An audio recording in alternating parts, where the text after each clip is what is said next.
Time to start. So we'll go ahead with next question. Example 1.6. बहुत बड़ा question है but interesting. A tiny stone of mass 20 gram is tied to a practically massless, inextensible, flexible string and whirled along vertical circles. तो एक tiny stone है, उस stone का mass दिया 20 gram. It is tied to a practically massless inextensible flexible string और उसको हमने vertical circular motion में सेट कर दिया. Speed of stone is 8 metre per second when the centripetal force is exactly equal to force due to tension. तो जहां पे centripetal force is exactly equal to force due to tension है, वहां पे speed है 8 metre per second. Calculate minimum and maximum kinetic energy of the stone during the entire circle. तो पूरे circle पे मैक्सिमम और मिनिमम काइनेटिक एनर्जी कितना है वो फाइंड करना है. तो ये हो गया आपके पहले दो पार्ट ऑफ द क्वेश्चन. तीसरे पार्ट में बोला है let theta equal to 0 be the angular position of the string. तो theta equal to 0 be the angular position of the string when the stone is at lower most position. तो stone जब lower most position पे होगा तब angle को क्या बोलोगे आप, 0. नॉर्मली क्या होता है, normally you measure angle from X axis, करते हैं ना normally you measure angle from X axis. आप एंगल एक्स एक्सिस से एंटी क्लॉकवाइज मेजर करते हो पॉजिटिव एंगल. और यहां ध्यान दो, लास्ट बेंच ध्यान यहां पे चाहिए. Thank you. नॉर्मली आप एक्स एक्सिस से एंटी क्लॉकवाइज एंगल लेते हो पॉजिटिव, क्लॉकवाइज लेते हो नेगेटिव. यहां पे बोला है जब थीटा इक्वल टू 0 कब है, theta equal to 0 be the angular position of the string when the stone is at lower most position. तो स्टोन जब लोअर मोस्ट पोजीशन पे होगा तब एंगल कितना, 0. इसका मतलब इस केस में एंगल आप लोअर वर्टिकल से मेजर कर रहे हो, मतलब माइनस वाई से. Normally you measure from X but इस केस में you are measuring angle from negative Y. मैं वो डायग्राम ड्रॉ करूंगा बाद में. आगे बोला है determine the angular position of the string. तो स्ट्रिंग का एंगुलर पोजीशन बताओ कब, when the force due to tension is numerically equal to weight of the stone. Use G value as 10 metre per second square and length of the string is 1.8. तो ठीक है, अब इसको third part को तो वापस वैसे बाद में पढ़ना ही पड़ेगा. तो पहले दो पार्ट बता देता हूँ, तो तीसरा पार्ट बाद में ही करते हैं. तो in the first two parts where you are suppose to find out minimum and maximum kinetic energy, इस केस में हमको गिवन डेटा क्या क्या दिया हुआ है. हमको गिवन डेटा में मास ऑफ द स्टोन दे दिया 20 ग्राम. 20 ग्राम इज बेसिकली 2 × 10⁻⁻1 किलोग्राम, है ना. 20 × 10⁻³ मतलब 2 × 10⁻⁻1, सही है, -2. ओके, तो 2 × 10⁻² आ जाएगा ये किलोग्राम में. देन स्पीड आपको दिया है 8, लेकिन स्पीड 8 कब है, जब centripetal force exactly equal to force due to tension. तो पहले आपको ये देखना पड़ेगा कि ऐसा कौन सा पॉइंट होता है जहां पे centripetal force is exactly equal to tension. तो अगर आपको वर्टिकल सर्कुलर मोशन याद होगा तो, नहीं याद होगा तो अभी याद हो जाएगा फिर, नो प्रॉब्लम विद दैट. ऐसा है, ये लोएस्ट पोजिशन है, ये हाईएस्ट पोजिशन है, ये मिड पॉइंट है. तो अगर आपको याद होगा लोअर मोस्ट पोजीशन पे tension was upwards, mg was downwards. तो यहाँ पे सेंट्रीपिटल फोर्स होता है tb माइनस mg. और हाईएस्ट पोजीशन पे टेंशन और mg दोनों क्या है, डाउनवर्ड्स है. तो टेंशन ta और mg दोनों मिलके क्या प्रोवाइड करता है, सेंट्रीपिटल फोर्स. और मिड पॉइंट c ऐसा होता है, it is the only point जहां पे mg का कोई भी component it is not towards the centre. मतलब c इज द पॉइंट जहां पे सेंट्रीपिटल फोर्स अकेला कहां से आ रहा है, टेंशन से. तो ये जो स्पीड आपको दिया है ना v = 8 मीटर पर सेकेंड, ये कहां पे है, ये एट पॉइंट c है, मिड पॉइंट पे है. गुड. देन आगे बोला है calculate minimum and maximum kinetic energies. तो you are suppose to find out minimum and maximum kinetic energy.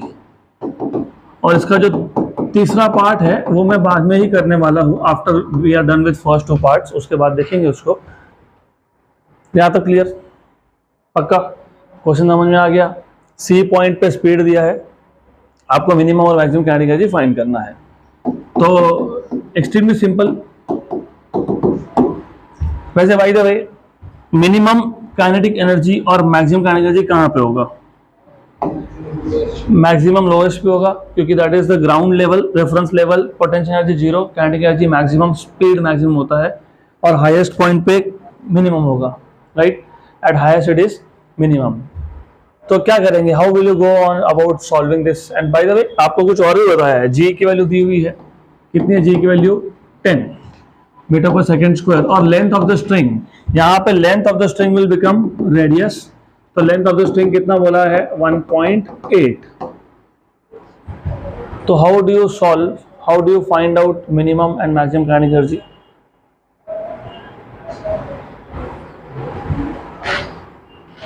कैसे करोगे?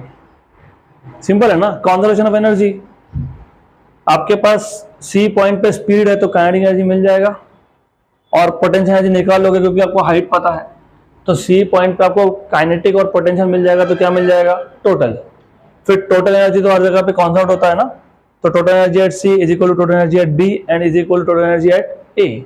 तो हमको फॉर्मूला में सिर्फ law of conservation of energy लगाना है।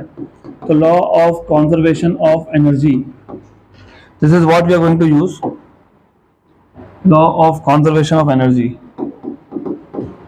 Of course total energy. तो सबसे पहले what we will do is we will find out what is potential energy at point C. It is mg into hc. मास है 2 into 10 raised to -2, g की value 10 है, और height of c is equal to length. Length कितना है? 1.8, तो into 1.8 बराबर, this is 18 to ज़ा 36 into 10 raised to -2, मतलब 0.36 जूल। ये पोटेंशियल एनर्जी आ गया। Similarly you can find out what is kinetic energy at point C. It is half M V square.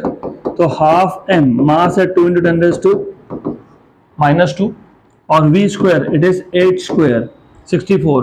2 cancel, 64 into 10 raised to -2 is 0.64 joule. 0.64 0.36 1 हो गया। तो total energy at point C, total energy at point C is equal to potential plus kinetic, मतलब 1 joule आ जाएगा वो।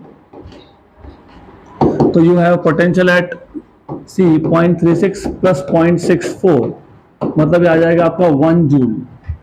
ये 1 jute mill गया। अब आप इक्वेट कर लो, law of conservation of energy लगा दो।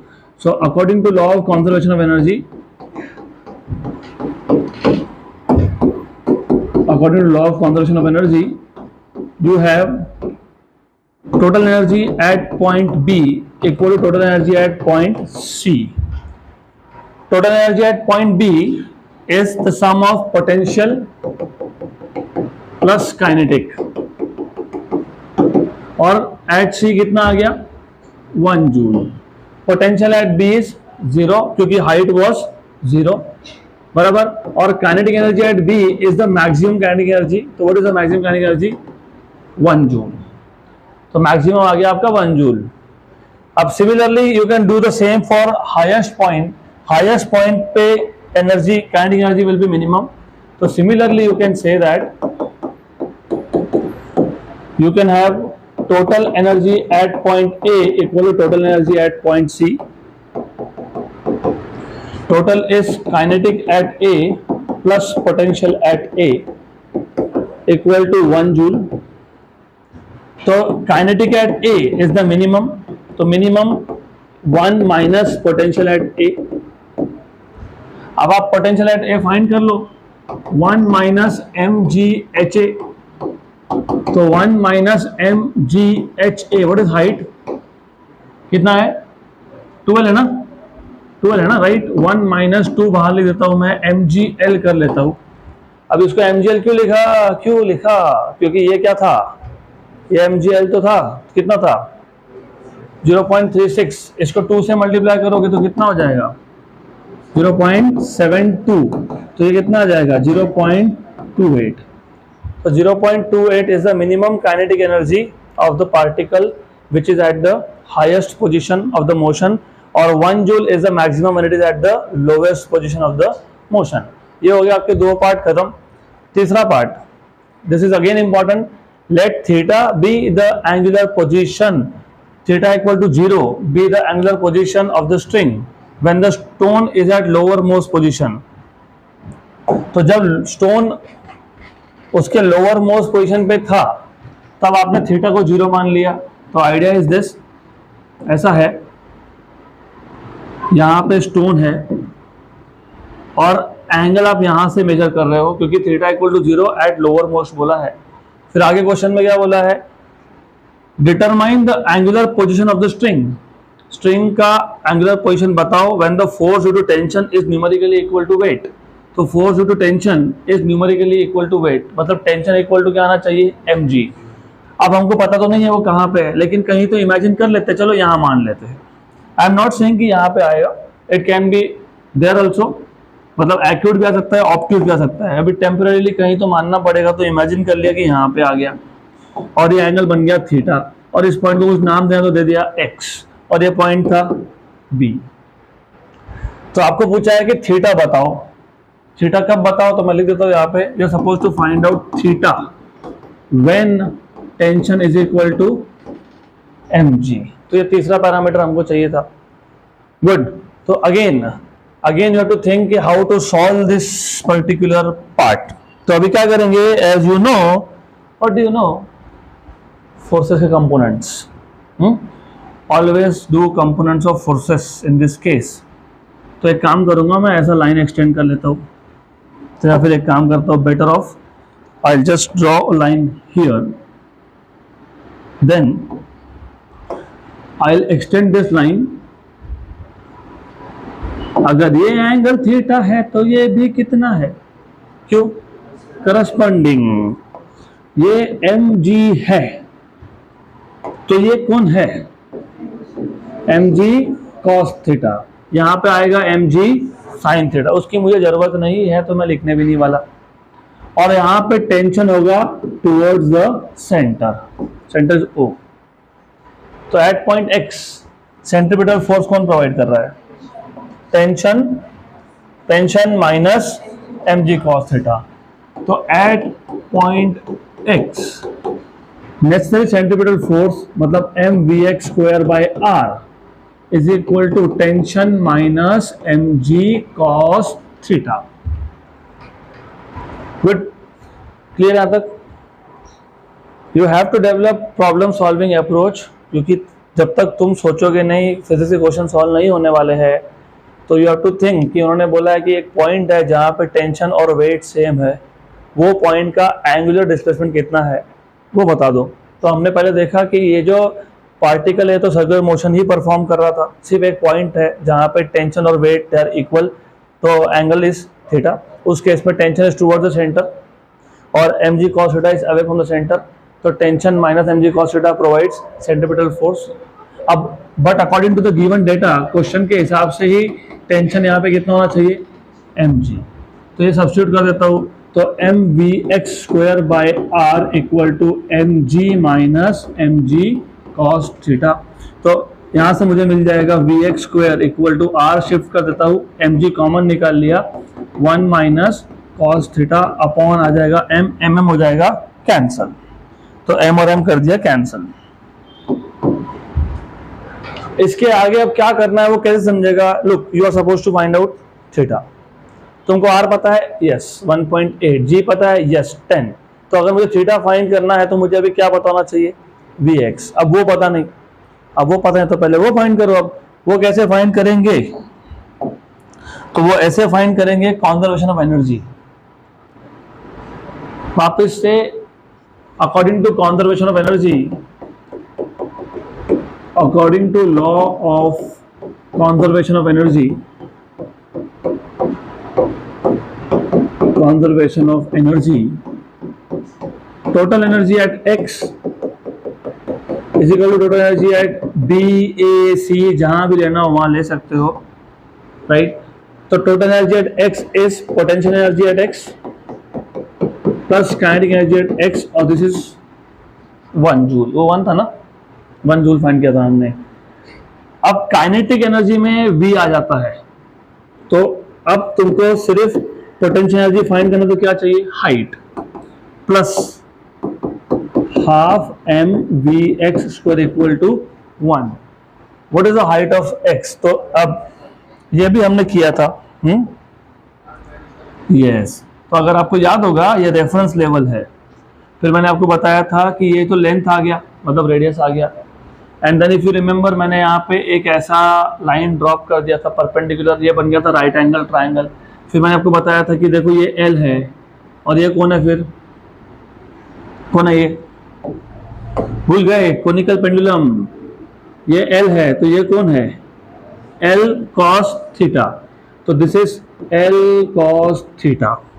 उसमें से ये पूरा एल था और आपको चाहिए था हाइट, मतलब you want from here to here, तो तुमको एच चाहिए क्योंकि ये हाइट है ना। तो एच कैसे फाइंड करोगे, L cos theta plus H equal to L. तो एल कॉस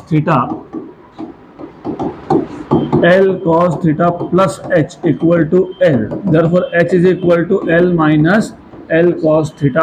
तो therefore H equal to L common 1 minus cos theta. ये एच यहाँ सब्स्टिट्यूट कर दूंगा मैं, हाइट ऑफ एक्स पॉइंट, ये हाइट ऑफ एक्स पॉइंट है। ओके, सब्स्टिट्यूट कर दो यहाँ पे तो आपको मिल जाएगा therefore M G H X, what is H X, 1 minus cos theta plus half M V X square equal to 1। क्या ठीक तो है? वो तो रेडियस की वैल्यू करेंगे ना बाद में। हाँ, वो एल रह गया, ओके, यहाँ पे एल रह गया, ठीक है। तो एल आ गया वापस से। अब एक काम करो, ये जो इक्वेशन है ना, दिस इक्वेशन, यहाँ पे भी आपके पास आर की जगह पे क्या लिखोगे, अरे V X square equal to क्या होगा, ये आर क्या होगा, एल होगा ना। तो L G 1 minus cos theta, इसको मैं कुछ इक्वेशन नंबर बोल देता हूँ 1। यहाँ पे वी एक्स स्क्वायर है, यहाँ पे भी वी एक्स स्क्वायर है, तो ये इक्वेशन नंबर 1 का V X square equation number 2 में सब्स्टिट्यूट कर दो। तो फ्रॉम 1 एंड 2 क्या है यहाँ पे, M G L 1 minus cos theta plus half M V X square, लेकिन वी एक्स स्क्वायर क्या आया, एल जी मतलब G L 1 minus cos theta equal to क्या लिखेंगे, 1, इक्वल टू 1 आएगा ना। I have just substituted V X square from equation 1 in equation number 2, done. mgl 1 minus cos theta plus half mgl 1 minus cos theta, मतलब कितना हो गया, 3/2 mgl 1 minus cos theta equal to कितना आ गया, 1 हो गया। अभी मास की वैल्यू भी सब्स्टिट्यूट कर देते हैं, 2 इंटू 10⁻⁻², और g की वैल्यू भी 10 और l की वैल्यू भी 1.8, 1 minus cos theta equal to 1, cancel, okay. ये 10⁻² और ये 10⁻1, तो 10⁻⁻1, या तो फिर एक काम करो, इसको मल्टीप्लाई कर लो। दिस इज 18 3 54 इंटू 10⁻², तो 1 minus cos theta equal to 54 into 10⁻², यहाँ पे मल्टीप्लायर है, वहां पे जाके क्या होगा, डिवाइड, और 10⁻² ऊपर जाके क्या होगा, 10⁻+2, मतलब कितना हो गया, 100 100 बाई 54 कितना होता है, 50/27। तो 1 अभी इसको यहाँ पे लेके आया था, this is 27, this is 50, bring it here, 1 minus 50/27 equal to क्या हो गया, कॉस थीटा। 27 में से 50 गए तो कितना हो गया, 27 में से 50 गए कितना, -23 अपॉन 27, -23/27 इक्वल टू आ गया cos थीटा। अब थीटा की वैल्यू आ गई, cos थीटा नेगेटिव आना मतलब थीटा का वैल्यू एक्यूट होता है कि ऑब्टूज होता है, ऑब्टूज होता है, तो ये ऑब्टूज आएगा। और अगर तुम इसको सॉल्व करोगे ना तो तुमको एग्जैक्टली मिलेगा 148.69 डिग्री। तो आ गया आपका 148.69 डिग्री। एंड इंटरेस्टिंगली ये सेम क्वेश्चन सीईटी में भी आया था, सिर्फ थोड़े से वैल्यूज अलग थे, same only slightly different values. तो डन हो गया। Next question, example 1.7, a flywheel is a mechanical device specifically designed to efficiently store rotational energy. So flywheel is a mechanical device which basically can store rotational energy. For a particular machine, it is in the form of a uniform 20 kilogram disc. ये word important है, उन्होंने तुमको बता दिया कि flywheel is a disc और मास कितना है 20 kilogram and diameter is 50 centimetre, able to rotate about its own axis. So disk is rotating about its own axis, मतलब mr square by 2. Calculate its kinetic energy when rotating at 1200 rpm. Use pi square equal to 10. Calculate its moment of inertia in case it is rotated about a tangent in its plane. तो दो चीजें find करनी है आपको। पहले देख लेते हैं कि क्या क्या दिया हुआ है। हमको बताया हुआ है गिवन पैरामीटर में mass of the disc that is 20 kilogram. Good. Then they have given you what is frequency. RPM मैंने बताया था ये N होता है, that is 1200 RPM. इसको RPS में कन्वर्ट कर लो तो 1200 by 60 RPS that is equal to 20 RPS. तो 20 RPS ये रोटेशनल उसका फ्रीक्वेंसी हो गया।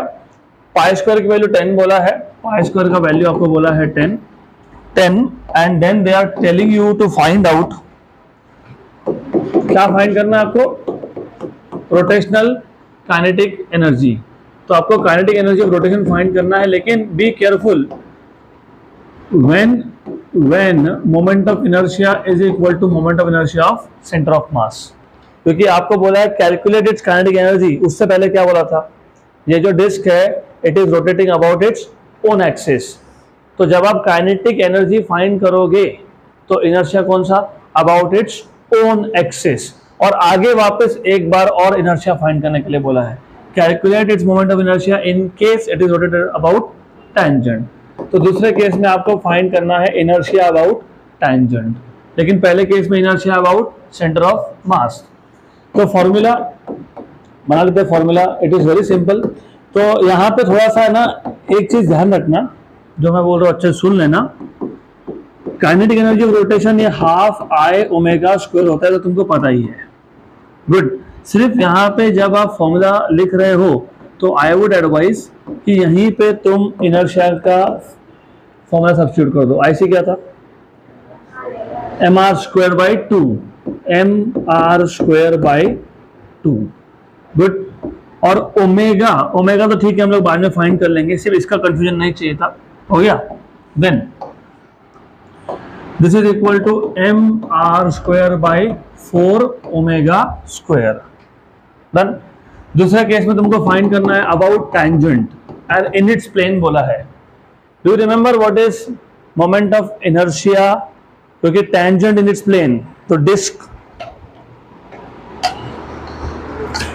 ये डिस्क है, ये उसका सेंटर से एक्सिस पास हो रहा है जिस डायामीटर, और ये है टैंजेंट इन इट्स प्लेन। बराबर। आपको फाइंड करना है इनर्शिया अबाउट टैंजेंट, और ये क्या है, डायामीटर, दोनों क्या है, पैरेलल। तो क्या थ्योरम, हाँ, लेकिन तुमको डायामीटर को कैसे फाइंड करते बताया था मैंने, IC बाई 2। IC कितना है, एम आर स्क्वायर बाई 2 मतलब एम आर स्क्वायर बाई 4। ये एम आर स्क्वायर बाई 4 आ गया, plus M H square, M R square by 4 plus M H, H भी कितना है, आर, तो M R square by 4 plus M R square, तो कितना है 5 M R square by 4। Very good. तो 5 एम आर स्क्वायर बाई 4 ये straight forward formula है।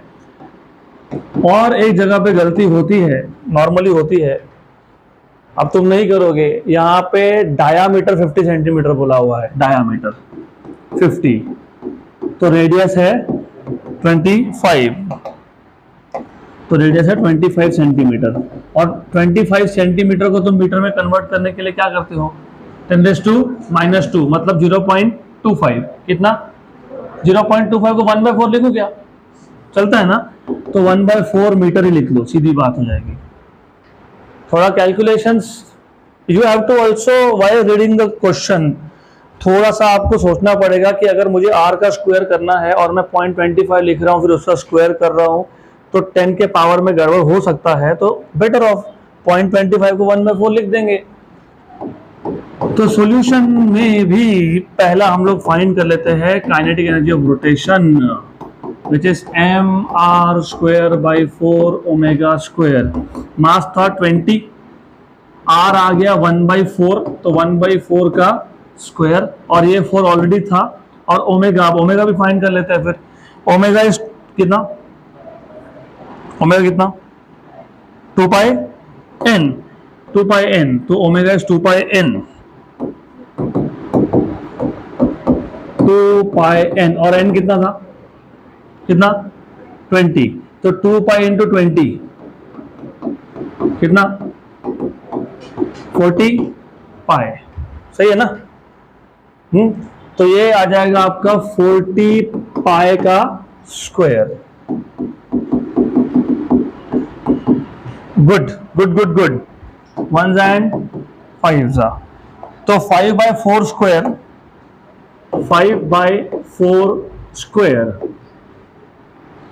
ये क्या है 40, 4 इंटू 10 इंटू पाई, तो ये क्या था 4 इंटू 10 इंटू पाई, इसका क्या था, तो स्क्वायर स्क्वायर और स्क्वायर। चेक कर लो, चेक कर लो, बाद में और बोलना गलत है, बराबर है क्या, yes. Cancel cancel, pi square की वैल्यू 10 बोली है, 10 और 10⁻², 10⁻³ 1000, 1000 इंटू 5 इज 5000, तो 5000 जूल, ये आ गया काइनेटिक एनर्जी ऑफ रोटेशन, और यही आंसर है। तो 5000 joule is the correct answer. उसके बाद आपको सेकेंड पार्ट में पूछा हुआ है about tangent this plane, that is 5/4 mr², तो 5/4 इंटू 20 इंटू r इज 1/4 का स्क्वायर, 1 जा 5 जा, दैट इज इक्वल टू 25/16। अब जिनको 25/16 डायरेक्टली फाइंड करने में दिक्कत होती है, कोई प्रॉब्लम नहीं है, no issues at all. You know this is 5/4 5/4, मतलब 5²/4 स्क्वायर, ऐसा ही है ना। तो 5/4 नहीं पता तुमको, 5/4 कितना होता है 1.25, कितना होता है 1.25, सही है सही है, 1.25 का स्क्वायर। अभी जिसको ये नहीं करता था कोई बात नहीं, you should know how to find out square of numbers ending with 5। 5 का स्क्वायर 25 लिख लो, 12 को अगले नंबर से 13 से मल्टीप्लाई कर लो, हो गया 5 स्क्वायर 25, 12 का अगला नंबर 13, 12 13 था 156, तो 15625, ये 125 का स्क्वायर, हमको किसका चाहिए था 1.25 का, तो इधर एक हो गया, तो 1.5625 किलोग्राम मीटर स्क्वायर, और यही करेक्ट आंसर है। हो गया क्वेश्चन खत्म, done.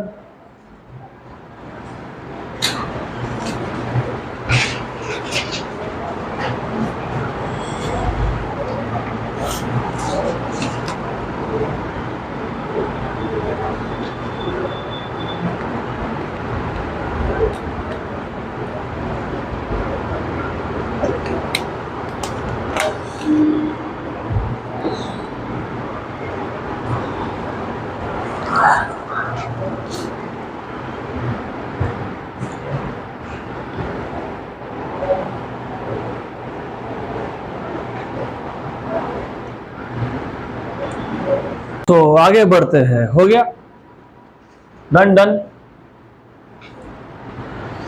Example 1.8, a spherical water balloon, what a good time to discuss this question। अभी होली भी आ रही है ना, होली में गुब्बारे भरते हो, कभी कभी लीक होता है तो पानी बाहर आता है, वही क्वेश्चन है। A spherical water balloon is revolving at 60 rpm, मतलब 1 rps। In the course of time 48.8% of its water leaks out।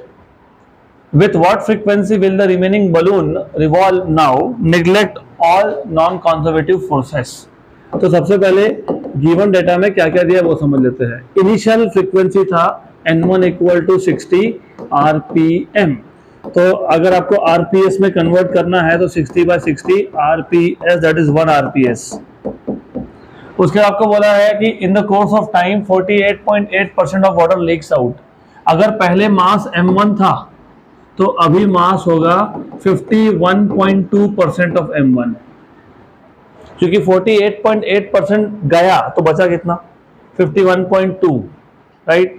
तो M2 इज 51.2% ऑफ M1, तो M2 इक्वल टू 51.2 बाय 100, क्योंकि परसेंट से आप नंबर में जा रहे हो, M1 और M1 को यहाँ लेके आ गया मैं, और फिर मैं ऐसा करता हूँ M2 बाय M1 को कर लेता हूँ मैं 512 बाय 1000। उसका रीजन है बताता हूँ मैं आपको। वैसे ठीक है, क्वेश्चन में आगे जाने से पहले थोड़ा सा numbers. You know when I was in 11th तब नए नए स्मार्टफोन्स आए थे, एंड्रॉयड तब था नहीं, तब सिम्बियन नाम का सिस्टम था नोकिया में। उनका जो पहला फ़ोन लॉन्च हुआ था it was 32 MB of RAM, MB not GB, 32 MB। फिर जो आया मेमोरी कार्ड 64, 128, 256, 512, 1024, जिसको आप 1 GB बोलते हो, राइट। तो if you look at the numbers 2^1, 2^2, 2^3, 2^4, 2^5, 2^6, 2^7, 2^8 and 2^9, that is 512, and 2^10 is 1024, 2^11 is 2048, 2^12 is 4096। ये पता होना चाहिए तो कैलकुलेशन फास्ट होंगे। अब ये याद रखना, ये 4 GB हो गया तुम्हारा, तो 4 GB is not 4000 MB, it is 4096 MB। अब ये याद रखो जस्ट फॉर फन, क्योंकि ये हमको नंबर लगने वाले हैं। Coming back to the question 512, 512, where do you see 2^9? So I will write down M2 by M1 as 2^9 upon 1000 is 10 cube। मैं तो 2^9 लिख सकता हूँ, या तो मैं 2^3 into 3 लिख सकता हूँ। 2^3 कितना 8, 8^3 लिख सकता हूँ इसको मैं, है ना। I can write this as 2^3 into 3 upon 10^3। 2^3 is 8, 8^3 और 10^3 तो 8 by 10^3। अभी ये याद रखो, इतना याद रखो। अब ज्यादा सिंप्लीफिकेशन करूंगा नहीं मैं, just keep it like this. आपको बोला है कि नया फ्रीक्वेंसी कितना है। पहले था फ्रीक्वेंसी 60 RPM मतलब 1 RPS, उसमें से 48.8 वाटर गया तो 51.2 बचा। अब फ्रीक्वेंसी कितना है, तो you are suppose to find out N2। अब एक चीज और समझ लो, फ्रीक्वेंसी की वैल्यू जो भी आई वो इनिशियल से ज्यादा आएगी, क्योंकि जब मास कम होता है तो कॉन्जर्वेशन ऑफ एंगुलर मोमेंटम के हिसाब से, क्योंकि मास कम हो गया तो इनर्शिया कम हो गया। इनर्शिया किस पे डिपेंड करता है, मास पे, तो स्पीड बढ़ता है। और ऐसा ही क्वेश्चन ग्रेविटेशन में भी था, मैंने तब बताया था आपको, रोटेशनल डायनामिक्स में वापस आएगा। ऐसा क्वेश्चन था that the earth suddenly shrinks to half of its radius keeping the mass constant. उसमें रेडियस कम हुआ था, यहाँ पे मास कम हो रहा है, और यहाँ पे मास कम हो रहा है तो रेडियस कम होगा ही। तो रिमेंबर ऐसे केसेस में हमेशा कॉन्जर्वेशन ऑफ एंगुलर मोमेंटम ही लगता है, हमेशा, always. A body revolving shrinks या loses mass, always you have to apply initial momentum equal to final momentum, और ये होता है I ओमेगा। तो I1 omega 1 equal to I2 omega 2, और ओमेगा होता है 2 पाई N1, तो 2 पाई N1 और यहाँ पे आ जाएगा 2 पाई N2, और 2 पाई कैंसिल हो गया, तो आपको मिल गया I1 N1 equal to I2 N2। सही है, करेक्ट। तुमको चाहिए था N2, तो N2 का फॉर्मूला बन गया I1 bye I2 into N1। अब प्रॉब्लम यह है कि हमको इनर्शिया दिया नहीं है, हमको I1 I2 की वैल्यू नहीं पता। तो एक काम करेंगे, हम पहले I1 और I2 का रेशियो फाइंड करने की कोशिश करते हैं। I1 एंड I2 का रेशियो, तो you know I is proportional to mr²। अगर तुम इसको सॉलिड स्फीयर भी लेते हो ना तो 2/5 mr², 2/5 तो कांस्टेंट ही है, मतलब in short I is proportional to mr²। अब यहाँ पे और एक इश्यू हो गया कि मुझे M1/M2 तो पता है, क्योंकि पता है, अभी तो फाइंड किया M2/M1, मतलब तुमको M का रेशियो पता है, लेकिन क्या नहीं पता है, R का रेशियो। तो अभी R का कैसे सॉर्ट आउट करेंगे। पानी लीक हो रहा है तो बलून का साइज तो छोटा हो गई, now it will occupy less volume, मतलब रेडियस कम होगा। तो फिर क्या करेंगे, एक बात बताओ, पानी का गुब्बारा था, उसमें से पानी बाहर निकल गया, अंदर कौन बचा, थोड़ा पानी बाहर निकला, अंदर कौन बचा, पानी बचा ना, कि मर्क्यूरी बन जाएगा, वो पानी होगा ना। तो डेंसिटी इज कांस्टेंट। नहीं, this is how you have to think. Physics के क्वेश्चन इसके लिए सॉल्व नहीं होते, क्योंकि तुम एक प्रॉपर फ्लो नहीं बनाते उसको सॉल्व करने का। तो अभी मुझे क्या समझ में आ रहा है कि मास तो पता है, रेशो पता है, ये नहीं पता। फिर मैं बोलूंगा लेकिन wait, density is mass upon volume, then I have volume equal to mass upon density. But density तो कांस्टेंट है क्योंकि पहले भी पानी था, अभी भी पानी है, तो volume is proportional to mass. तो देखो अब, लेकिन वॉल्यूम क्या होता है, 4/3 पाई आर क्यूब, क्योंकि स्पीयर है वो स्पीयर। अब ये 4/3 पाई और ये रो कॉन्स्टेंट्स है, तो I will write down R cube is proportional to M. सही है, करेक्ट है। इसका मतलब R is proportional to M raise to 1/3। हमको क्या चाहिए था, R square, which means R square is proportional to M raise to 2/3। Equation number 3 from equation number 2 and 3। तो फ्रॉम इक्वेशन नंबर 2 and 3, 2 के हिसाब से inertia is proportional to M R square, लेकिन R square is itself बराबर, सही है, good. तो I is proportional to M raise to 1 और M raise to 2/3, 5/3, very good. अब ये इक्वेशन नंबर 4 जाएगा इक्वेशन नंबर 1 में। 4 मतलब पहले रेशो ले लो I1/I2 का, तो I1/I2 is equal to M1/M2 raise to 5/3, equation number 4। तो from equation number 1 and 4, from 1 and 4, N2 equal to I1/I2 is M1/M2 raised to 5/3, और साथ में कौन था, N1। अब ये M1/M2 कितना है, 8/10 नहीं है, 10/8 है। तो 10/8 रेज टू 3, 10/8 रेज टू 3, और इसका पावर क्या है 5/3, और N1 की वैल्यू कितनी थी 1, 3 हो गया कैंसिल, 3 कैंसिल हो गया, राइट। तो क्या बचा 10/8 रेज टू 5, है ना। अब ये 10/8 रेज टू 5 तुमको सॉल्व करते आए तो करो, नहीं आए तो फिर वापस से ट्रिक बताना पड़ेगा मेरे को। ओके, तो चलो मैं बता देता हूँ, कोई बात नहीं। 10 रेज टू 5 याद रखना, 8 रेज टू 5, वापस से उसी चीज पे आते हैं। इसको 2 रेज टू 3 कर लेते हैं, 2 रेज टू 3, गुड।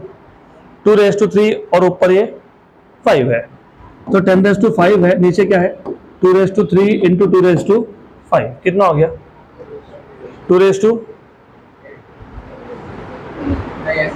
ऐसे नहीं होगा, वेरी गुड।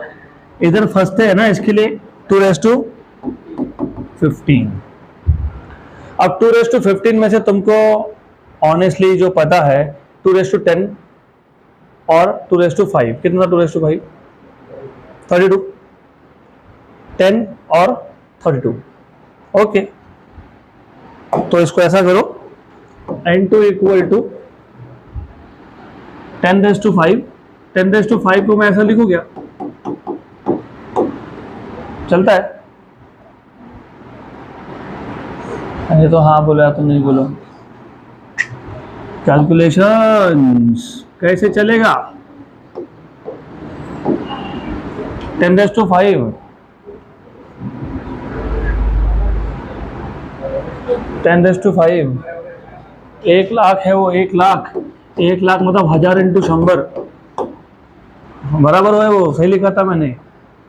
और ये 2 रेज टू 15 को क्या करेंगे, 2 रेज टू क्या लिखूं मैं, 2 रेज टू 10, और क्या लिखूं, वेरी गुड। ये 2 रेज टू 10 मतलब कितना अभी बताया मैंने, अप्रोक्सीमेटली कितना 1000 गया। व्हाट इज 2 रेज टू 5, 32, तो 100/32 मतलब 100/33 मतलब 3 पॉइंट समथिंग। तो अगर आप चेक करोगे ना तो 3.052 RPS ये आता है एग्जैक्ट आंसर। चलो चेक करके दिखाता हूँ मैं आपको, यहीं से कर लेंगे। 10/8 इज 5/4, 5/4 इज 1.25, 1.25 रेज टू 5, सही है, पक्का पक्का। और एक बार चेक कर लो, 10/8 is 5/4, that is 1.25 raise to 5, 1.25 raise to 5, 3.0517, rounding off करके 3.052। Example 1.8, spherical water balloon, what a good time to discuss this question. अभी होली भी आ रही है ना, होली में गुब्बारे भरते हो, कभी कभी लीक होता है तो पानी बाहर आता है, वही क्वेश्चन है। A spherical water balloon is revolving at 60 rpm, मतलब 1 rps. In the course of time, 48.8% of its water leaks out. With what frequency will the remaining balloon revolve now? Neglect all non-conservative forces. तो सबसे पहले given data में क्या क्या दिया वो समझ लेते हैं। इनिशियल फ्रीक्वेंसी था N1 इक्वल टू 60 rpm, तो अगर आपको आरपीएस में कन्वर्ट करना है तो 60/60 आरपीएस, दैट इज 1 आरपीएस। उसके बाद आपको बोला है कि in the course of time 48.8% of water leaks out. अगर पहले मास m1 था तो अभी मास होगा 51.2% ऑफ m1, क्योंकि 48.8% गया तो बचा कितना, 51.2, राइट। तो m2 is 51.2% of m1, तो m2 इक्वल टू 51.2 by 100, क्योंकि परसेंट से आप नंबर में जा रहे हो, m1 और m1 को यहाँ लेके आ गया मैं, और फिर मैं ऐसा करता हूँ m2 by m1 को कर लेता हूँ मैं 512 by 1000। उसका रीजन है बताता हूँ मैं आपको। वैसे ठीक है, क्वेश्चन में आगे जाने से पहले थोड़ा सा numbers. You know when I was in 11th, तब नए नए स्मार्टफोन्स आए थे, एंड्रॉयड तो तब था नहीं, तब सिम्बियन नाम का सिस्टम था नोकिया में। उनका जो पहला फ़ोन लॉन्च हुआ था it was 32 MB of RAM, MB not GB, 32 MB। फिर जो आया मेमोरी कार्ड 64, 128, 256, 512, 1024, जिसको आप 1 GB बोलते हो, राइट। तो if you look at the numbers, 2⁻1, 2⁻2, 2⁻3, 2⁻4, 2⁻5, 2⁻6, 2⁻7, 2⁻8 and 2⁻9, 9, that is 512, and 2⁻10 is 1024, 2⁻11 is 2048, 2⁻12 is 4096। ये पता होना चाहिए तो कैलकुलेशन फास्ट होंगे। अब ये याद रखना, ये 4 GB हो गया तुम्हारा, तो 4 GB is not 4000 MB, it is 4096 MB। अभी याद रखो, जस्ट फॉर फन, क्योंकि ये हमको नंबर लगने वाले हैं। Coming back to the question, 512, 512, where do you see 2⁻9, तो I will write down m2 by m1 as 2⁻9 upon 1000 is 10 cube. मैं तो 2⁻9 लिख सकता हूँ, या तो मैं 2⁻3 into 3 लिख सकता हूँ। 2⁻3 कितना, 8⁻3 लिख सकता हूँ इसको मैं, है ना। I can write this as 2⁻3 into 3 upon 10⁻3। 2⁻3 is 8, 8⁻3 और 10⁻3, तो 8/10⁻3। अभी ये याद रखो, इतना याद रखो, अब ज्यादा सिंप्लीफिकेशन करूंगा नहीं मैं, just keep it like this.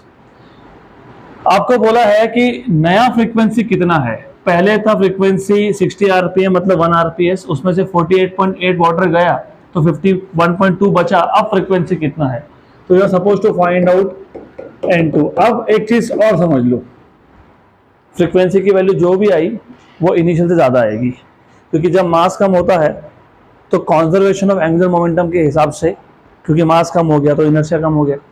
Inertia किस पे डिपेंड करता है, मास पे, तो स्पीड बढ़ता है। और ऐसा ही क्वेश्चन ग्रेविटेशन में भी था, मैंने तब बताया था आपको, ये रोटेशनल डायनामिक्स में वापस आएगा। ऐसा क्वेश्चन था that the earth suddenly shrinks to half of its radius keeping the mass constant.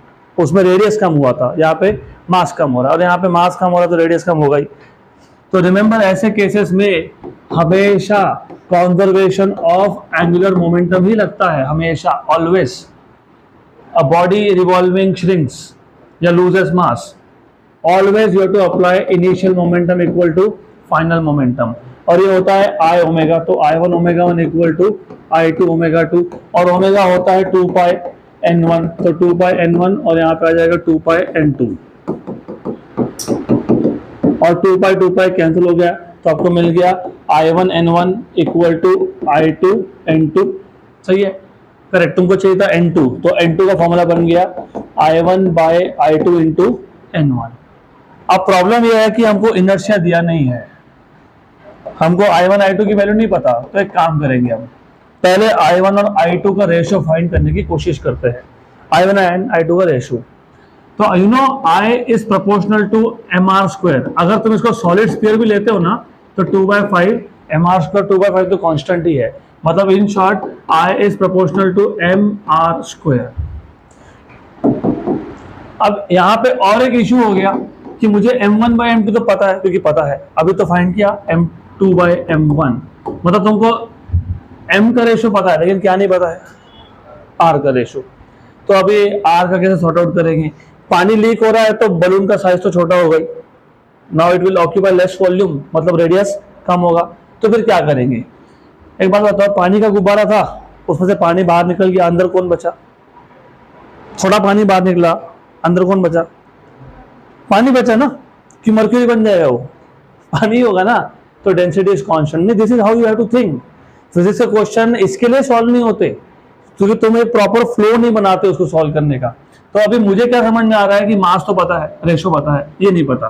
फिर मैं बोलूंगा लेकिन wait, density is mass upon volume, then I have volume equal to mass upon density. But density तो constant है क्योंकि पहले भी पानी था, अभी भी पानी है, तो volume is proportional to mass. तो देखो, लेकिन वॉल्यूम क्या होता है? 4/3 पाई आर क्यूब, क्योंकि स्पीयर है वो स्पीयर।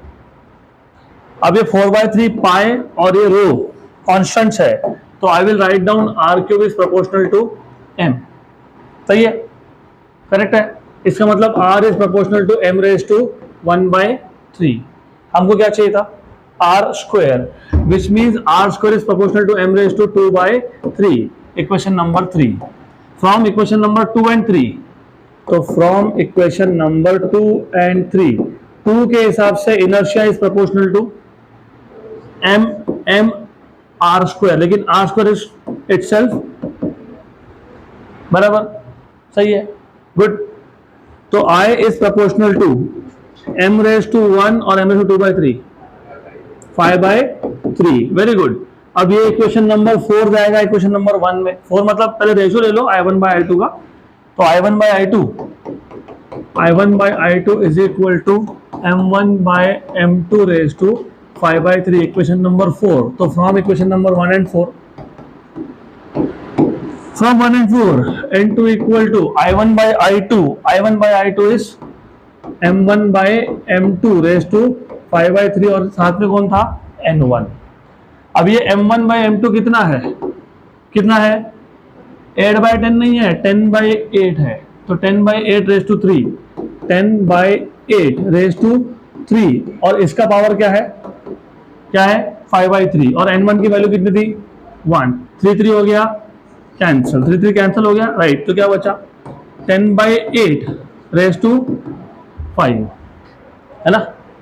अब ये 10/8 रेज टू 5 तुमको सॉल्व करते आए तो करो, नहीं आए तो फिर वापस से ट्रिक बताना पड़ेगा मेरे को। ओके, तो चलो मैं बता देता हूँ, कोई बात नहीं। 10⁵ याद रखना, 8⁵, वापस से उसी चीज पे आते हैं। इसको 2⁵ कर लेते हैं, 2⁵, गुड। 2⁵ और ऊपर ये 5 है, तो 10⁵ है, नीचे क्या है? 2⁵ इंटू 2⁵, कितना हो गया? 2⁵, ऐसे नहीं होगा, वेरी गुड। इधर फंसते हैं ना, इसके लिए 2⁵15।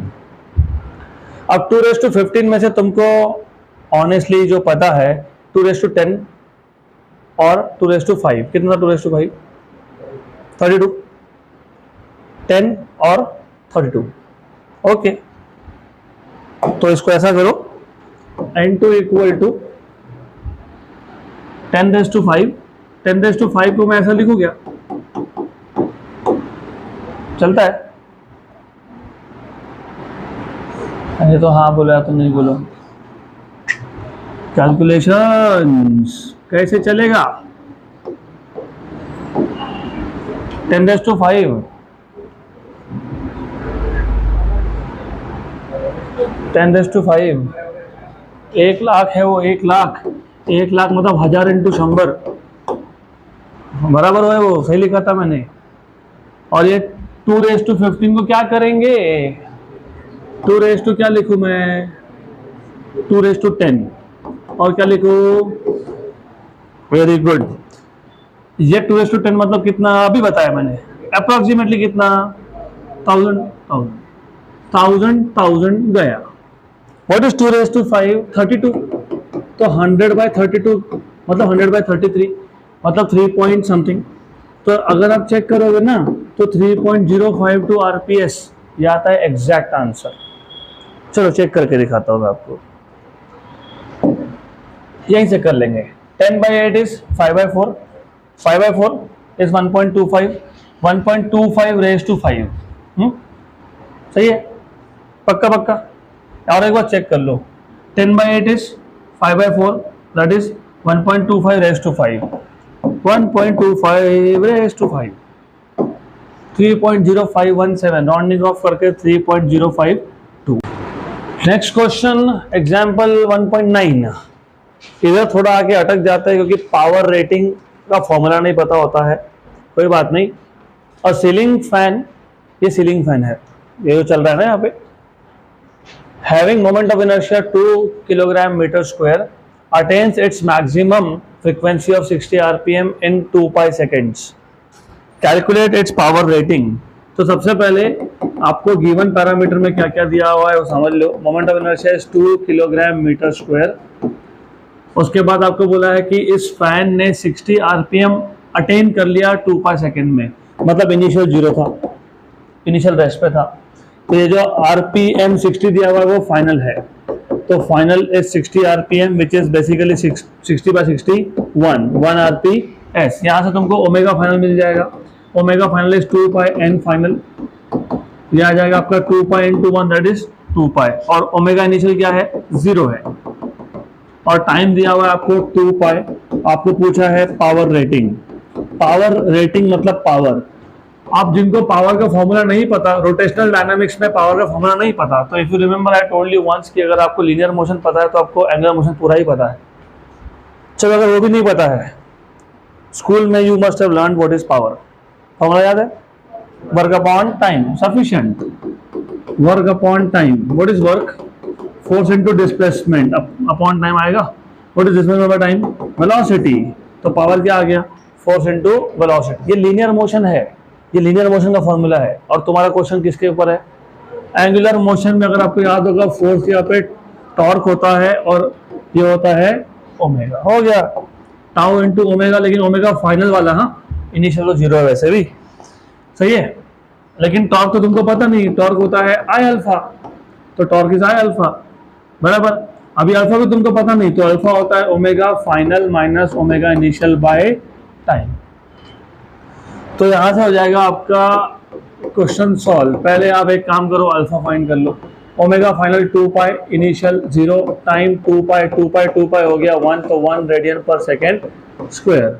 ये सब्स्टिट्यूट कर दो पावर के फॉर्मूला में, आई अल्फा ओमेगा में। आई अल्फा ओमेगा, आई की वैल्यू 2 थी, अल्फा की वैल्यू 1 है, ओमेगा वैल्यू कितनी है, कितना है 2 पाई, 2 पाई इंटू 2 4 पाई, 4 पाई 12.56, तो 12.56 या तो 4 पाई, ये आ जाएगा आपका वैट में, क्योंकि work upon time is watt, power is in watt, correct, good, हो गया। शायद टेक्स्ट बुक में आंसर गलत दिया हुआ है शायद, तो आई डोंट रिमेंबर क्या दिया हुआ है, लेकिन ये करेक्ट है। हो गया क्वेश्चन खत्म।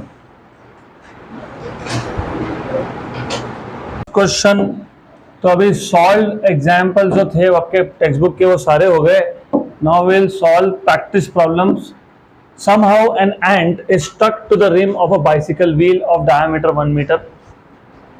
तो एक चींटी है जो एक व्हील के रिम पे, रिम मतलब बाउंड्री पे somehow स्टक हो गई वहां पे, और 1 मीटर का डायमीटर था तो रेडियस 0.5 बन जाएगा। While the bicycle is on central stand, मतलब मेन स्टैंड। क्यों, क्योंकि अगर साइड स्टैंड पे लगाओगे तो टायर रोड के साथ कांटेक्ट में होता है तो टायर घूम नहीं पाएगा। लॉजिकली साइड स्टैंड पे लगाते हो तो चक्का तो घूमेगा नहीं, अब तो मेन स्टैंड पे लगा के क्या होता है, इट कैन रोटेट, तो इसलिए बोला होगा सेंट्रल स्टैंड। तो while the bicycle is on central stand the wheel is set into rotation, देखो बोला ना, okay, and it attains the frequency of 2 revolutions per second in 10 seconds, good, with uniform angular acceleration. Calculate number of revolutions completed by the ant in this 10 seconds, तो 10 second में कितने चक्कर लग गए। Time taken by it for first complete revolution and last complete revolution. तो पहला round complete करने में और आखिरी राउंड कंप्लीट करने में कितना टाइम लगा है, ऐसा आपसे पूछा है। तो देख लेते हैं गिवन पैरामीटर में क्या क्या दिया हुआ है। सबसे पहले आपको दिया हुआ है डायमीटर, डायमीटर से मिल जाएगा रेडियस दैट इज 0.5। उसके बाद while the bicycle is on central stand the wheel is heading to rotation, मतलब पहले रोटेशन में नहीं था तो ni 0 ओमेगा i 0। आगे बोला है it attains a frequency of, मतलब फाइनल फ्रीक्वेंसी आ गया आपके पास 2 rps का, मतलब ओमेगा फाइनल मिल गया आपको 2 पाई इंटू 2 मतलब 4 पाई, तो 4 पाई रेडियन पर सेकेंड, ये हो गया ओमेगा फाइनल। ये सब कितने टाइम में हुआ, 10 सेकेंड में हुआ, तो 10 सेकेंड्स में हुआ। तो ये आपका गिवन डेटा, और आपको पूछा है find the number of revolutions performed by the ant in this 10 seconds, find out what is the time taken to complete the first round and the time taken to complete the last round। ये आपको दिया हुआ है इतना। अभी एक काम करते हैं, फॉर्मूला मैं लिखूंगा नहीं, मैं डायरेक्टली सॉल्यूशन पे आ जाता हूं। नंबर ऑफ रेवोल्यूशंस, एक राउंड में कितना एंगल, 2 पाई, 2 राउंड में 2 इंटू 2 पाई, 3 राउंड में 3 इंटू 2 पाई, तो n राउंड में n इंटू 2 पाई, तो थीटा इक्वल टू 2n पाई, मतलब n टू 2 पाई। अब ऐसा क्यों लिख रहा हूं मैं, क्योंकि मुझे थीटा मिल सकता है by applying equations of kinematics, s equal to ut plus 1/2 at square, उसका एंगुलर वर्जन है ना, theta equal to omega initial t plus 1/2 alpha t square, right. तो ये इक्वेशन 1 है, but we also know that theta equal to omega initial t plus 1/2 alpha t square. Omega initial तो 0 है, alpha पता करना है, वो भी मिल जाएगा। अल्फा क्या है, alpha omega final minus omega initial by t, तो ये अल्फा यहाँ सब्स्टिट्यूट कर लेता हूँ। तो theta equal to omega initial कितना था, 0 था, प्लस हाफ अल्फा, अल्फा कितना आया, omega final minus omega initial by t into क्या, t स्क्वायर। वेरी गुड, तो ये हो गया कैंसिल। ओमेगा फाइनल की वैल्यू कितनी थी, 4 पाई है ना, 4 पाई, 4 पाई, और इनिशियल कितना था, 0, और टाइम कितना है, 10 सेकेंड्स। तो ये आ गया आपका कितना, 20 पाई, लेकिन थीटा क्या है, 2n पाई, तो from 1 and 2, from 1 and 2, from 1 and 2 क्या लिखोगे, थीटा 20 पाई है, लेकिन थीटा क्या है, 2n पाई है, 2 पाई इंटू n है कि नहीं, यस और नो। अरे एक तो हाँ बोल दो तो ना बोल दो, हाँ ना, न्यूट्रल, ओके। तो n कितना आ गया, 10, तो कितने राउंड्स कंप्लीट हो गए, 10, तो 10 रिवोल्यूशंस बराबर। टोटल टाइम कितना था, 10 सेकेंड, टोटल राउंड कितने हैं, 10, तो 10 सेकेंड में 10 राउंड, तो 1 सेकेंड में कितना, 1, गलत है। मैं जानबूझ के मैं बोलता ना, क्योंकि अगर वैसा ही होता तो फर्स्ट और लास्ट का टाइम क्यों पूछते, फिर वो होता है यूनिफॉर्म मोशन के लिए, ये है एक्सीलरेटेड मोशन। यहाँ पे पहले बॉडी रेस्ट में था, एक्सेलेरेशन हुआ and now the speed is increasing, इसका मतलब पहले एक राउंड कंप्लीट करने में ज्यादा टाइम लगेगा और बाद में कम होता जाएगा। गुड, तो अभी पहले राउंड में लगने वाला टाइम कैसे फाइंड करेंगे, वही थीटा का फॉर्मूला, सेम यही फॉर्मूला उठाओ। तो theta for the first round और time for the first round, okay, first round याद रखना। एक चक्कर में कितना एंगल, ओमेगा कितना था, 0, अल्फा कितना आया, नहीं आया, तो यहां से पता लग जाएगा, ओमेगा फाइनल 4 पाई था ना, 4 पाई पक्का, 4 पाई था ना, हाँ, अपॉन टाइम कितना था, 10, तो ठीक है, pi by 5, 2 pi by 5, 2 pi by 5, तो ये आ जाएगा 2 पाई बाय 5, सही है, वेरी गुड। और ये है टाइम फॉर द फर्स्ट का स्क्वायर, 2 पाई कैंसल, 10, तो time for first square is 10, तो time for first is basically root of 10, तो रूट ऑफ 10 इज 3.16, तो या तो रूट 10 दिया होगा या तो 3.16 दिया होगा, depending on, I don't know if they have given you in roots. तो हो गया, अभी second part, third part, sorry. एक बात बताओ, अभी इमेजिन करो चींटी के पे तुम चक्कर लगा रहे होते तो 10 सेकेंड में, 10 सेकेंड में टोटल टाइम कितना है? 10 second. Can I split this into time taken for first 9 rounds plus the time taken for last round? ऐसा लिख सकता हूं ना। टोटल टाइम को मैं, टोटल 10 चक्कर लग गया तो समझ में आ गया, तो मैं टोटल टाइम को ऐसा इमेजिन कर सकता हूं कि total time is time for पहले 9 rounds and the time for the last round.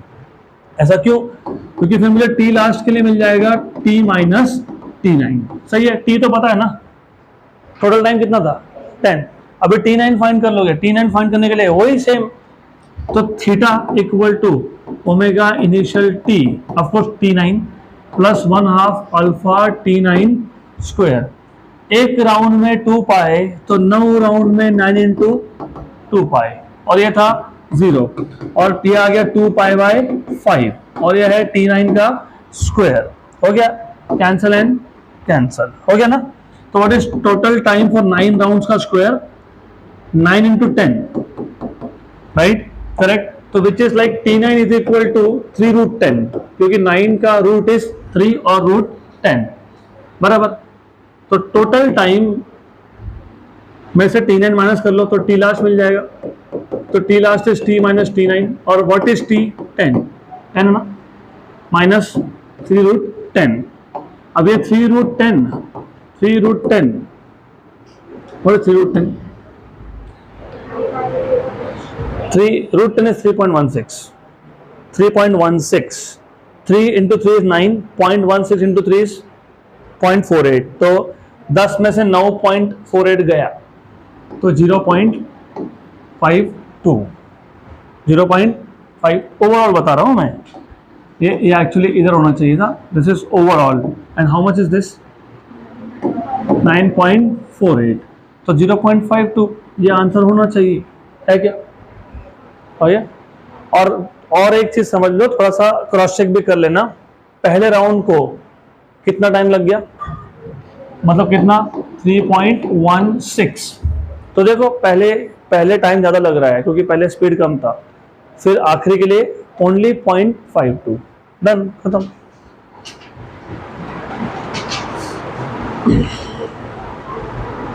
Question number 13।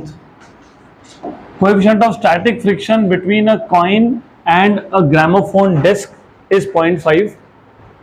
Radius of the disc is 8 centimeter. Initially, the center of the coin is pi centimeter away from the center of the disc.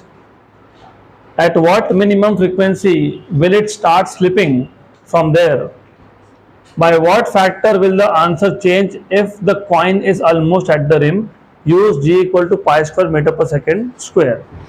आपके जो text book में answer दिए हुए वो गलत है, मतलब जो नोट्स मैंने दिए उसमें भी इसके आंसर गलत है, तो पहले से बता देता हूँ गलत आंसर दिया हुआ है वहाँ पे। तो ऐसा है, you know gramophone, how many of you don't know what is a gramophone? तो सीडी ड्राइव तो पता ही होगा।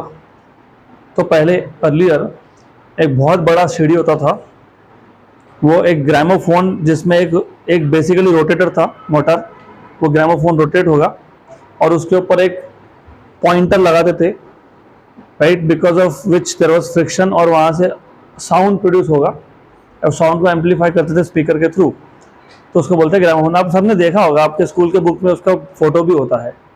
नहीं याद होगा तो कोई नहीं, क्लास के बाद गूगल कर लो ग्रामोफोन। बट ठीक है, ग्रामोफोन में एक बड़ा डिस्क होता है, पता होना चाहिए। तो इन्होंने वो बोला है कि coefficient of static friction between a coin and a gramophone disc is 0.5। तो एक डिस्क पे एक कॉइन रखा हुआ है और डिस्क और कॉइन दोनों में फ्रिक्शनल कोएफिशिएंट है 0.5। जो ग्रामोफोन का डिस्क है उसका रेडियस है 8 सेंटीमीटर, 8 सेंटीमीटर तो 10⁻² मीटर। इनिशियली जो कॉइन का सेंटर था, मैं डायग्राम ड्रॉ कर देता हूँ यहाँ पे। तो imagine this is a gramophone disc and of course इसका रेडियस आपको मैंने अभी बता दिया, capital R 8, this is 8 centimetre का रेडियस। उसके बाद एक कॉइन है, coin, this is a coin which is kept more or less at a distance of pi, तो ये कॉइन है, कॉइन का सेंटर डिस्क के सेंटर से पाई सेंटीमीटर अवे है। मतलब बेसिकली जब डिस्क रोटेट होगा तो ये कॉइन क्या करेगा, सर्कुलर मोशन परफॉर्म करेगा। तो जो कॉइन का सर्कुलर मोशन है उसका रेडियस कितना आ गया, pi. This is pi centimetre, pi into 10⁻² metre. Clear. अब आपको पूछा है at what minimum frequency will it start slipping, with what, at what minimum frequency, मतलब आपको एन मिनिमम फाइंड करना है, मिनिमम फाइंड करना है। ओके। और आपको बोला है कि अगर ये जो कॉइन है ये ऑलमोस्ट एट द रिम होता, रिम मतलब बाउंड्री पे होता, तो कॉइन जो ना यहाँ होने की जगह पे अगर कॉइन एकदम ही लास्ट पॉइंट पे होता, रिम पे होता, तो आंसर कितने फैक्टर से चेंज होता, तो एन डैश पूछा है या फिर एन मिनिमम डैश पूछा है। ठीक, गुड, यस। सिर्फ उन्होंने बोला है कि जो तुमने पहले फ्रीक्वेंसी फाइंड की वो फ्रीक्वेंसी, मिनिमम फ्रीक्वेंसी कितने फैक्टर से चेंज होगा अगर ये कॉइन रिम पे आ जाए, तो मिनिमम ही है, सिर्फ ये जो स्मॉल आर था ना वो कैपिटल आर बन जाएगा। नहीं, बाय व्हाट फैक्टर मतलब रेशो, बाय व्हाट फैक्टर मतलब रेशो ही तो होता है फिर वो। तो मैं बताओ, ठीक है, you will understand while we solve. बताता हूं मैं क्या पूछा है आपको, यहां तक क्लियर। तो अभी पहले तो समझ लो कि फॉर्मूला कहां से आएगा। You need to understand one thing, when the disc is rotating particle is experiencing, particle is performing circular motion, so it should experience force. कौन सा फोर्स, सेंट्रीपिटल फोर्स। कहां से आएगा, फ्रिक्शन से। तो इस केस में ना force of friction provides mr⍵²। अब इन्होंने बोला है at what minimum frequency will it start slipping. देखो ऐसा है, I can give you demo itself. Coin है क्या मेरे पास, यस। बुक दे दो एक, give me book, any shape, doesn't matter if it is a disc. तो अभी इमेजिन कर लेना ये ग्रामोफोन का डिस्क है, वो डिस्क नहीं दिख रहा है मुझे भी, लेकिन इमेजिन कर लो यहाँ पे मैंने कॉइन रख दिया और मैं इसको स्लो रोटेट कर रहा हूँ। तो स्लो रोटेट करूंगा तो कॉइन जहाँ है वहीं है बिकॉज ऑफ फ्रिक्शन। जैसे जैसे रोटेशन का स्पीड बढ़ेगा तो सेंट्रीफ्यूगल फोर्स एक स्टेज पे फ्रिक्शन को ओवरकम कर देगा। लुक व्हाट हैपेंस, ठीक है क्या हुआ। तो जैसे स्पीड बढ़ाया मैंने तो जो कॉइन था उस पे जो सेंट्रीफ्यूगल फोर्स है अवे वो फ्रिक्शन से ज्यादा हो गया, तो कॉइन जस्ट स्लिप्स। तो वही तो बोला है at what minimum frequency it will start slipping. तो कितना कम से कम फ्रीक्वेंसी होना चाहिए for the coin to start slipping. मतलब बेसिकली कब तक स्लिप नहीं होगा ये सोचो, जब तक friction and centrifugal forces are balanced. अभी सेंट्रीपिटल और फ्यूगल में कंफ्यूज होने का कोई मतलब ही नहीं है, दोनों का सिर्फ डायरेक्शन अलग होता है, बाकी सब सेम है। ज्यादा क्लियर, गुड, क्लियर। अब सोचो कैसे सॉल्व करेंगे। Think how will you solve this question. वैसे तो जरूरत नहीं था, हमने फॉर्मूला पहले ही बना के रखा था, but still you have to think how to solve, how do you solve this question. Frequency का फॉर्मूला कैसे बनेगा। अरे ये फोर्स ऑफ स्टैटिक फ्रिक्शन है ना, फोर्स ऑफ स्टैटिक फ्रिक्शन पता नहीं क्या तुमको, म्यू एस एन, एन क्या होता है mg mr⍵², मतलब 2 पाई n का square. Very good, mm cancel, तो mu S G by R equal to 2 pi n का स्क्वायर। मतलब अगर मैं स्क्वायर नहीं लिखता हूं तो क्या लिखूंगा, रूट। तो n क्या आ जाएगा 1/2 pi under root of mu S G by r. और यहाँ से दिख रहा है आपको n और रूट r क्या है, इनवर्सली प्रोपोर्शनल। तो यहाँ पे मैं सिर्फ लिख के रख देता हूँ एंड रिजल्ट, ये काम में आएगा हमको। अभी इसके दो केसेस थे, तो पहले केस में तो आपको सिर्फ फ्रीक्वेंसी ही पूछा है। तो पहले केस में r की वैल्यू क्या है, स्मॉल r क्या है, पाई सेंटीमीटर, मतलब पाई इंटू 10⁻² मीटर, बराबर ना। पहले केस में r की वैल्यू उतनी दी है कि नहीं, यस। तो अब इससे पहले सब्स्टिट्यूट कर दो ना, n equal to 1/2 pi under root of mu, कितना म्यू 0.5 इंटू जी की वैल्यू क्या बोली है पाई स्क्वायर अपॉन आर कितना है पाई इंटू 10⁻²। -2। ओके, तो करो सॉल्व, करो करो, क्या आएगा बताओ। अरे 1/2, ये पाई स्क्वायर भरा के उड़ा दिया। नहीं तो फिर इधर अंदर कैंसिल कर लो तो नीचे पाई लिखना पड़ेगा, फिर कोई प्रॉब्लम नहीं है, कोई इशू नहीं है, दैट्स ओके फाइन। ये 10⁻² ऊपर गया तो क्या हो गया +2 इंटू 0.5 कितना हो गया 50, तो 50 पाई √50 पाई, ठीक है 50 pi. What is root of 50 pi? What is root of 49? 7, very good. What is root of pi? Pi is like 3, तो what is root of 3? 1.7। 1.7 into 7 कितना होता है? 17, 7 नहीं पता?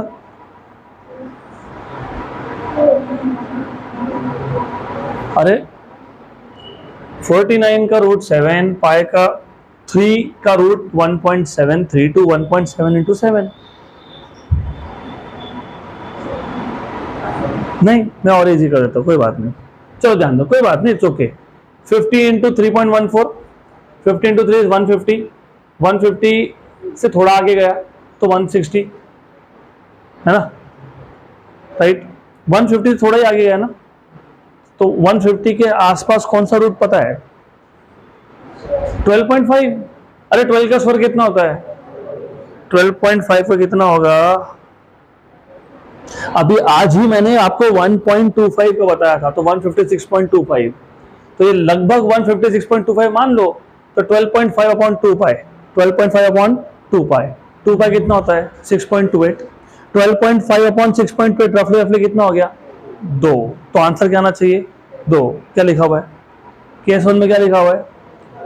2.5 लिखा हुआ है ना, लिखा है ना 2.5, तो वो गलत है, because that is not 2.5, that is nearly 2। करके देख लो, 50 इंटू 3.14, 157, मैं तो बोला ही 156.25, इसका root 12.52 divide by 2 pi, that is divide by 6.28, कितना आ गया? 1.9952, तो अप्रोक्सीमेटली 2 RPS ये मिनिमम है, बराबर, गुड।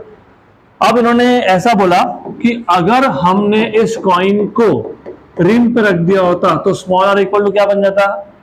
कैपिटल R, ठीक है ना, पक्का, गुड। तो n was inversely proportional to root of r, तो n डैश अपॉन n क्या आता? इनवर्स रिलेशन है, इनवर्स, तो r अपॉन r डैश, और r डैश कितना है? r है, सही है ना, तो n dash by n equal to, पहले r कितना था? पाई, अभी कितना है? Capital R। What is capital R? 8, क्या 8 किलोमीटर? सेंटीमीटर। पाई भी किस में था? सेंटीमीटर। पाई किस में था? r डैश इसमें है सेंटीमीटर, सेंटीमीटर कैंसिल, तो कितने फैक्टर से चेंज हुआ? √of पाई/8। वहां क्या दिया है? √1/2 दिया है, नहीं हो सकता, तो ये है, गुड, जो भी दिया हुआ है ये, दिस इज करेक्ट। हो गया, खत्म, done. So that's it for today.